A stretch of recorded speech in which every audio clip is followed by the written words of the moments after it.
तो we are on the board, actually वो तो मिट जाएगा, तो हमें दोबारा बनाना पड़ेगा. So this is what complexity of the cell. उसके बाद क्या आ जाएगा, complexity of the organism.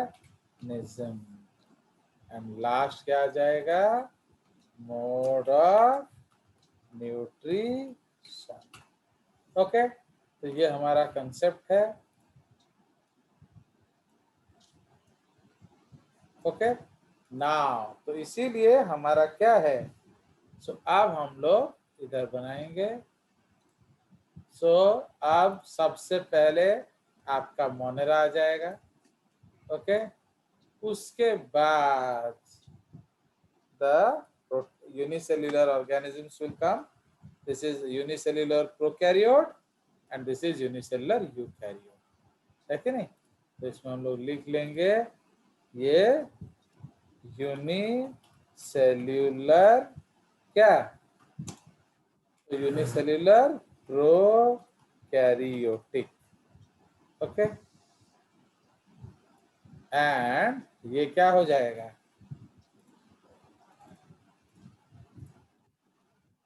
Okay ये यूनिसेल्युलर प्रोकैरियोटिक है.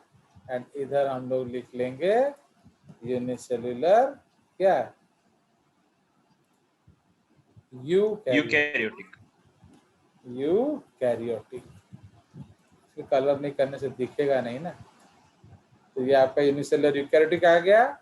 तो अब इसका नाम क्या रखा गया, this was called Monera and this was called what, protista.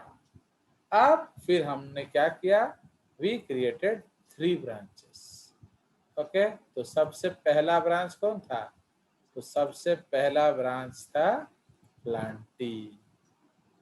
Okay, that is Plantae. उसके बाद कौन आ गया, एनिमलिया. एंड उसके बाद कौन आ गया, fungi. Okay, so that is called fungi. Okay, so ये हमारे 3 कैटेगरीज आ गए. So this is Plantae.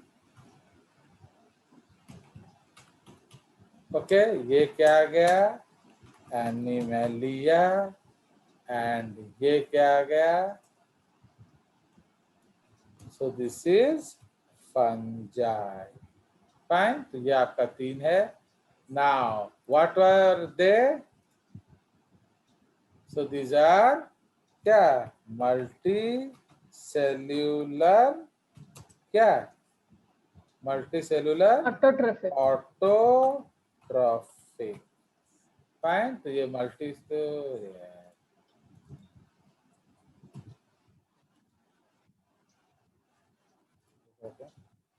Multi cellular autotrophic. ठीक है, तो मल्टी सेल्यूलर ऑटोट्रॉफिक.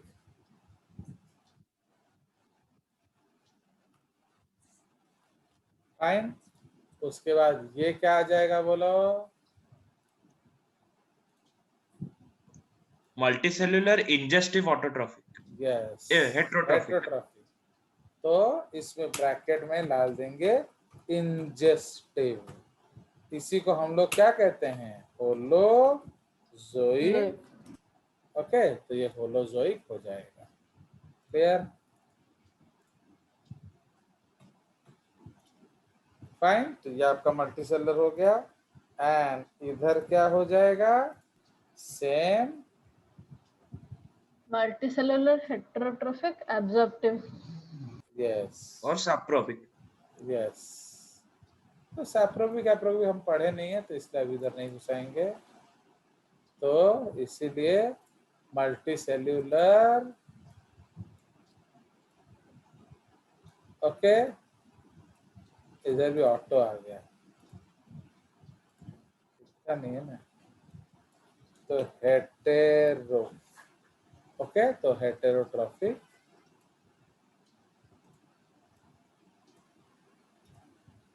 एंड उसी तरह ये भी आ जाएगा क्या, हेटेरो।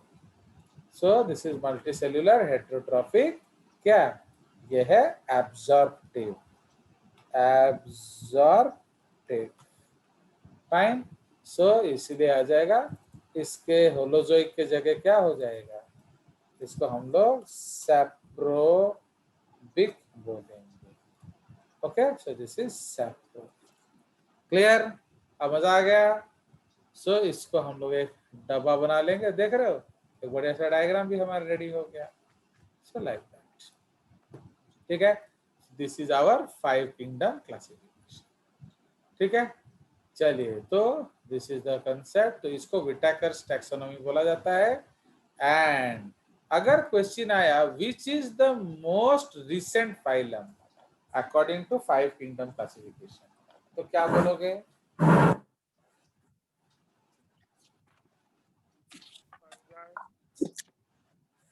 बताइए। Most Sir, recent fungi. File, yes, fungi. That is fungi. क्यों, क्योंकि उसी को तो अलग किया विटाकर ने, समझ रहे हो ना। तो विटाकर ने फंजाई को हटाया एंड उसके लिए एक स्वतंत्र जगह दिया, क्योंकि पहले लोग उसको प्लांट में डाल डाल के दुखी कर चुके थे। अंडरस्टूड। चलिए, सो ये हमारा हो गया विथ रिस्पेक्ट टू दिस। तो अब हम लोग पढ़ते हैं तो मोनेरन फीचर्स। तो मोनेरा का फीचर्स आप देख लिए, सारा बैक्टीरिया का फीचर है, बैक्टीरिया आर्किबैक्टीरिया का। ओके, उसी तरह से ये आपका मोनेरा आ गया, तो इसलिए उसमें प्रोकैरियोटिक है। ओके, एंड आपका यूनिसेल्युलर है। फाइन। तो उसमें बट उसमें एक एक्सेप्शन है, एक्टिनोमाइसीट्स, वो आपका माइसेलियल है। अभी तो ये काफी कॉम्प्लिकेटेड हो गया है, अगर आप रिसेंट टैक्सोनॉमी पढ़ोगे ना, ये बहुत ज्यादा कॉम्प्लिकेटेड हो गया है। ओके, इसीलिए हम लोग भी जो बताते हैं बहुत कंट्रोल में बताते हैं, ताकि आपको उतना ज्यादा इश्यूज ना हो समझने में, क्योंकि एक तो स्कूल में वो यूज नहीं हो रहा है, तो इसलिए बच्चों को वैसे भी इंटरेस्ट नहीं है। बट वही है, जो लोग थोड़ा केवी पे इंटरेस्टेड हैं, उन लोग को थोड़ा देखना पड़ता है। चलिए, एंड हर तरह का फीडिंग बिहेवियर आप देखोगे। बैक्टीरिया में ऑटोट्रोफ्स भी हैं। ओके, आपको ऑटोट्रोफिक भी मिलेगा, आपको हेटेरोट्रोफिक भी मिलेगा, एंड आपको एरोबिक फोटो ऑटोट्रोफ्स भी मिलेंगे। ओके, आपको एरोबिक भी मिलेंगे, आपको एनाएरोबिक भी मिलेंगे। तो हर तरह का ऑर्गेनिजम्स आप पाएंगे। माइक्रोस्कोपिक होते हैं, मतलब बहुत छोटा साइज का होता है। बट हम लोग पढ़ेंगे एक सबसे बड़ा बैक्टीरिया, दैट इज कॉल्ड थियोमार्गरिटा नामीबियंसिस। वो हम जब बैक्टीरिया पढ़ेंगे तो पढ़ेंगे, मेरे ख्याल से कल ही पढ़ेंगे, समझ रहे हो। तो वो जो है वो सबसे लार्जेस्ट बैक्टीरिया है, एंड वो इवन नेकेड आई को दिख जाता है, समझ रहे हो। तो वो भी आपको और कहीं नहीं मिलेगा, वो स्ट्रिक्ट जेसियाटी कंटेंट है। आया समझ।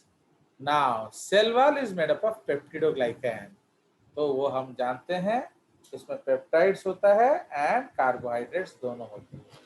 मींस देयर आर क्या, तो हम लोग इसमें लिख सकते हैं पेप्टिडोग्लाइकैन में ब्रैकेट में short peptides linked to glycan sheets.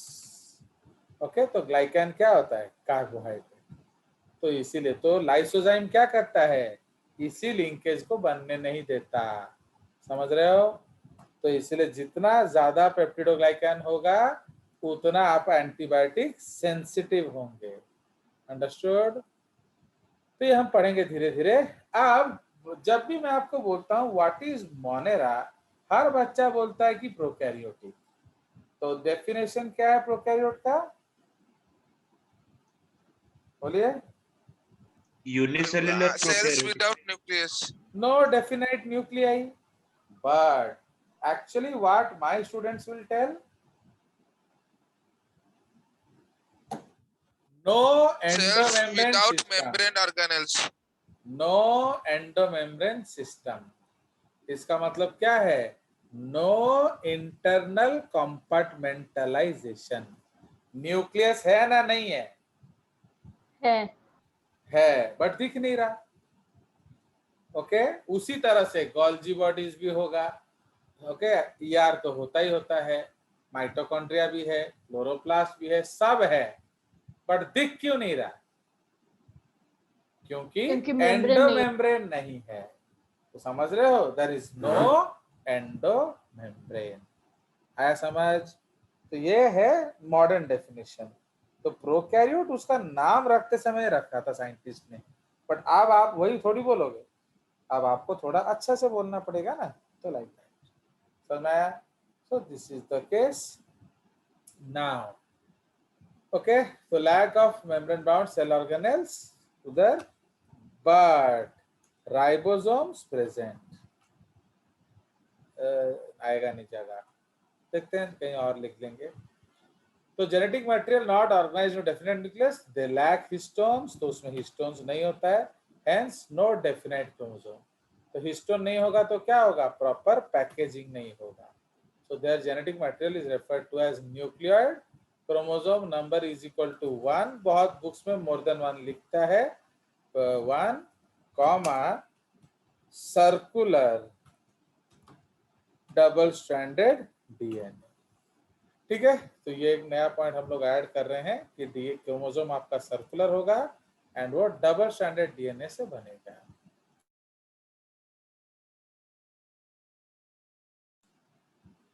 चलिए सो इसको हम लोग इसलिए नेकेड जीन्स बोलते हैं, so we call it naked genes. Get so mitotic spindle is absent, तो okay mitotic spindle is absent comma इधर लिख लेंगे राइबोसोम्स प्रेजेंट कॉमा ऑफ क्या? Of 70s type. तो 70s में क्या होता है? 50s large subunit plus 30s small subunit. Okay तो ये उसका कंसेप्ट है, अंडरस्टूड। तो 70s राइबोसोम है, 50s का लार्ज सब यूनिट होता है, ओके एंड 70s का 30s का स्मॉल सब यूनिट होता है। एंड प्लीज जब हम लोग बायोलॉजी पढ़ेंगे मैथमेटिक्स नहीं करेंगे। उधर आप मंद मंद मुस्कुरा रहे हैं, हे सार को तो मैथमेटिक्स आ सुनी, 50 + 30 70 कैसे हो गया? तो प्लीज रिमेंबर ये आपका क्या है? This is called your what? So this is called what? ये स्वेडबर्ग कांस्टेंट है, तो इसीलिए इधर आप मैथमेटिक्स नहीं करेंगे। S stands for what? S stands for Swedberg. Okay, S stands for Swedberg. तो ये उसका कांस्टेंट वैल्यू है। डरा देता है पूरा। ठीक है, now biological nitrogen fixation is not found outside Monera. इसका मतलब जो है आपका मोनेरन्स ही नाइट्रोजन फिक्सेशन करते हैं, एटमॉस्फेयर से नाइट्रोजन लेकर मिट्टी में डाल देते हैं। ओके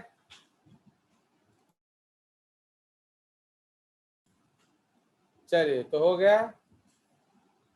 तो उसके बाद आ जाइए क्या है? उसके बाद आ जाइए प्रोटिस्टा। तो प्रोटिस्टा हम लोग पढ़ेंगे। तो प्रोटिस्टा में क्या आ जाएगा? आपसे यूकैरियोट्स आ जाएंगे। बहुत ज्यादा डिटेल है, मैंने मिनिमम पॉइंट्स दिया है। यूकैरियोटिक तो वो हमारा मेन पॉइंट है। उसके बाद unicellular, again no tissue differentiation.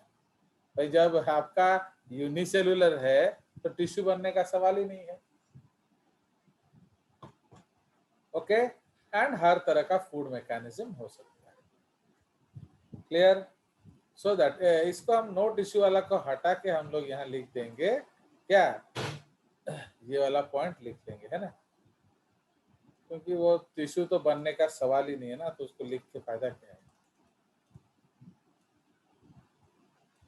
तो इंटरनल कंपार्टमेंटलाइजेशन सी। फाइन, तो आपका एंडोमेम्ब्रेन सिस्टम होगा। इंटरनल कंपार्टमेंटलाइजेशन सीन, इसीलिए क्या होगा, ऑर्गेनेल्स प्रेजेंट होंगे। तो थोड़ा साइड में ले लेंगे, comma, so organelles present, okay, present, understood. उसके बाद आ जाइए फंजाई। तो फंजाई में हम लोग क्या करेंगे, मतलब चार्ज मोबाइल काट दे मोबाइल हो गया। तो फंजाई, तो यह आ जाएगा यूकैरियोटिक, मल्टीसेल्यूलर, यूकैरियोटिक, तो ये यूकैरियोटिक आ जाएंगे, और मल्टीसेल्यूलर एंड एब्जॉर्प्टिव हेटेरोट्रॉफी। और क्या, ये हमारा मेन पॉइंट्स है। Okay, select of. तो ये आपका एब्जॉर्प्टिव हेटेरोट्रॉफी, ये मेन पॉइंट है। नेचर में उसका क्या रोल है, डिकम्पोजर्स। ओके, सो नेचर में ये डिकम्पोजर का रोल प्ले करता है। तो डिकम्पोजर्स क्या है, सो ये they are a part of the detritus food chain, समझ रहे हो। तो वो आपका ग्रेजिंग फूड चेन का हिस्सा नहीं है, क्योंकि ग्रेजिंग फूड चेन का कहां से शुरू होता है, प्रोड्यूसर कौन है, ग्रास। ओके, तो ये ग्रास को भी खा जाते हैं, तो इसलिए डेट्रिटस फूड चेन का ये हिस्सा होते हैं, ये ग्रेजिंग फूड चेन का हिस्सा नहीं होते। ये हम 12th में जब इकोलॉजी पढ़ेंगे तो समझ में आएगा। तो इसमें ये सारा कुछ आ जाएगा, प्लांटी, ओके, तो सॉरी, तो ये सारा आपका प्लांटी में आ जाएंगे। Eukaryotic, multicellular, autotrophic. तो ऑटोट्रॉफिक का मतलब क्या है, इसको हम लोग होलोफाइटिक बोलेंगे या फोटोसिंथेटिक बोलेंगे, ओके, कॉमा, क्लोरोफिल प्रेजेंट, ठीक है। तो क्लोरोफिल प्रेजेंट, तो ये हम लोग लिख लेंगे। उसके बाद टिश्यू डिफरेंशिएशन है, प्रोड्यूसर उसका natural role, okay, the natural role is producers. And last आ गया एनिमैलिया। तो एनिमैलिया जो क्या है, so eukaryotic, multicellular, tissue differentiation इसमें आ गया, ओके। वो भी आपका टिश्यू डिफरेंशिएशन किस में आएगा, आफ्टर स्पॉन्जेस, ओके। तो स्पॉन्जेस या स्पॉन्जेस को हम लोग क्या बोलते हैं, पैराजोअन्स, ओके। टिश्यू डिफरेंशिएशन का मतलब क्या है, बोलिए, मेटाजोअन्स, ठीक है जी।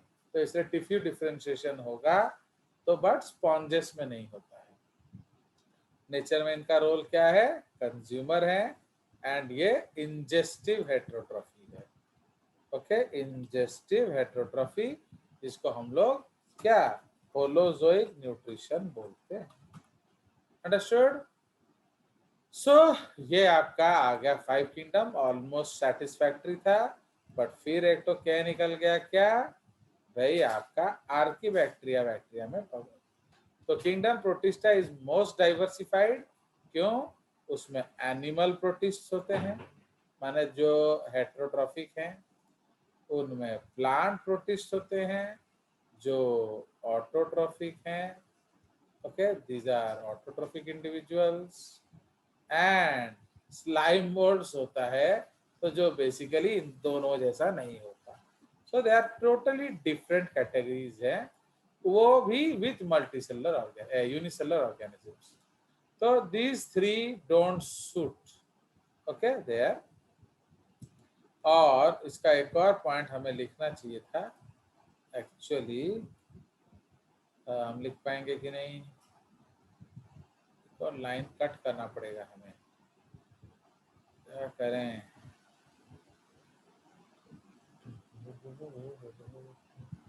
सर वो जो डेट टाइम वाला लाइन है वो काट दीजिए। वो नहीं काट सकते हैं ना, वो that is a page, scene का पेज ही हो गया, कट गया रे। Very good Sam, you are a good girl.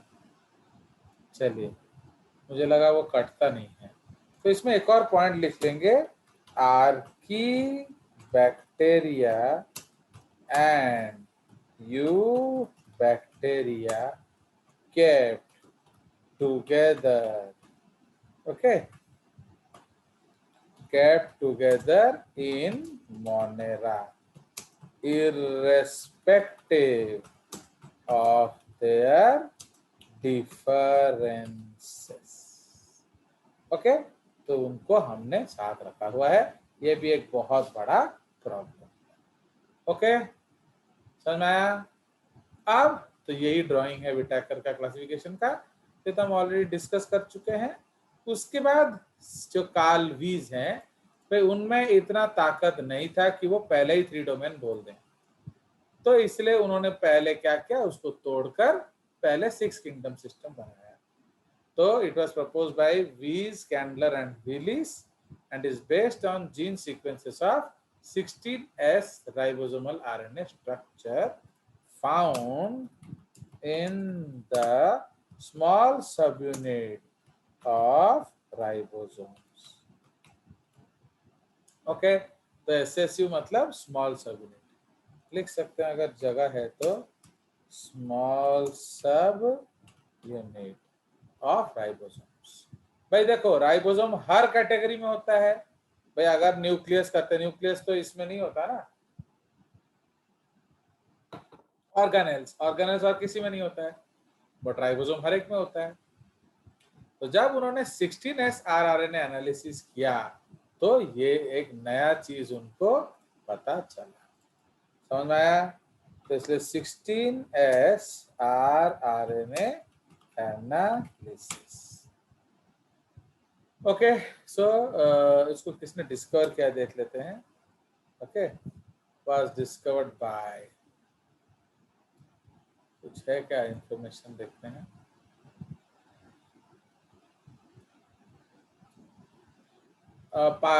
Karl वीज ने तो उसको उसका यूज किया, और डिस्कवर किसने किया?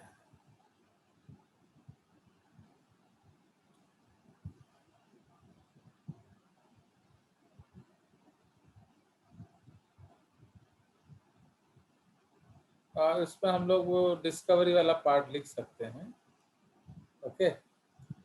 तो डिस्कवरी क्या था, I'll try to locate who discovered it, okay।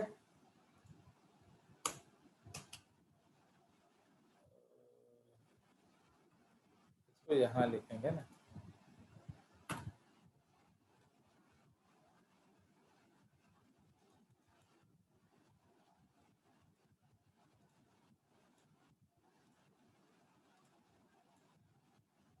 ये तेरा फॉन्ट होकर पढ़ा है, अरे वाह, एक और लाइन आ जाएगा। तो इसीलिए एक्चुअली 16S को जोड़ देंगे, अलग अलग हो गया है, ओके।